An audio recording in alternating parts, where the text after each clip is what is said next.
Meeting pretty soon. They're going to set up a time and a place very shortly. Maybe it's already set up. They've already spoken. দ্বিতীয় মেয়াদে white হাউসের মসনদে বসার পর ট্রাম্পের অন্যতম অঙ্গীকার ছিল হামাস ইসরায়েল ও রাশিয়া ইউক্রেন যুদ্ধের অবসান ঘটানো। গাজা যুদ্ধ বন্ধে আপাতত কিছুটা সফলতার মুখ দেখলেও ইউক্রেন যুদ্ধের এখনও কোনো কুলকিনারা করতে পারছেন না মার্কিন প্রেসিডেন্ট।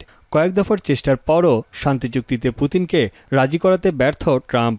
এ নিয়ে বেশ কয়েকবার পুতিনের উপর হতাশাও প্রকাশ করেছেন তিনি।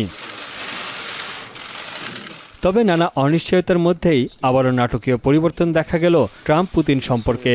বৃহস্পতিবার রুশ প্রেসিডেন্টের সঙ্গে দীর্ঘ 2 ঘণ্টা ফোনে কথা বলেন ট্রাম্প। ইউক্রেন যুদ্ধের অবসান এবং ওয়াশিংটন মস্কোর বাণিজ্য নিয়ে ফলপ্রসূ আলোচনা হয়েছে বলে দাবি করেন মার্কিন প্রেসিডেন্ট। সেখানেই উঠে আসে দুই নেতার বৈঠকের বিষয়টি। চলতি বছর এই নিয়ে 8 বার ফোন আলাপ হল ট্রাম্প ও পুতিনের মধ্যে। ট্রাম্প জানান আগামী 2 সপ্তাহের মধ্যেই পুতিনের সঙ্গে আলোচনায় বসতে যাচ্ছেন তিনি।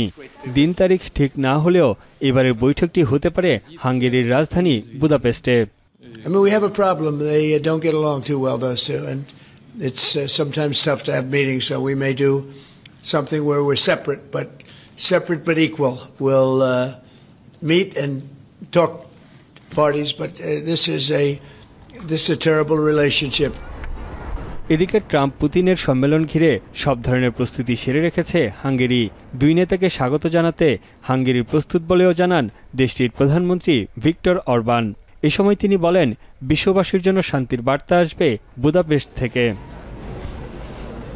এদিকে ট্রাম্প পুতিনের বৈঠক আয়োজন নিয়ে এরই মধ্যে আলোচনা শুরু করেছেন ওয়াশিংটন ও মস্কোর শীর্ষ কর্মকর্তারা।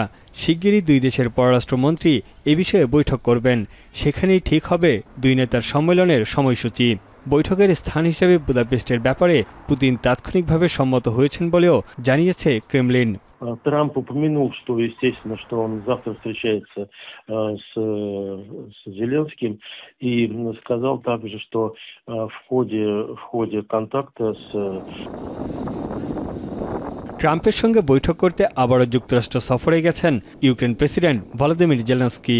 শুক্রবার হোয়াইট হাউসের আলোচনায় উঠে আসতে পারে রাশিয়ার অভ্যন্তরে আঘাত করতে সক্ষম টমাহক ক্ষেপণাস্ত্র ও মার্কিন সামরিক সহায়তা নিয়ে। জেলেনস্কির দাবি টমাহক ক্ষেপণাস্ত্রের কথা শুনেই যুক্তরাষ্ট্রের সঙ্গে সংলাপে বসতে তাড়াহুড়ো শুরু করেছে রাশিয়া। গেল আগস্টে আলাস্কায় ট্রাম্প পুতিন বৈঠক ব্যর্থ হওয়ার পর থেকেই রাশিয়ার প্রতি কঠোর অবস্থানে ছিল যুক্তরাষ্ট্র। তবে এবার রাশিয়া ইউক্রেন যুদ্ধ অবসানে অনেকটাই আশাবাদী ট্রাম্প। এরই মধ্যে 4 বছরে গড়াতে যাচ্ছে এই যুদ্ধ। তানভীর জানি, এখন বিশ্ব। শিয়া বাটার ও ভিটামিন ই সমৃদ্ধ লিলি বিউটি সোপ, তারুণ্যময় উজ্জ্বল ত্বকের জন্য। রিমার্ক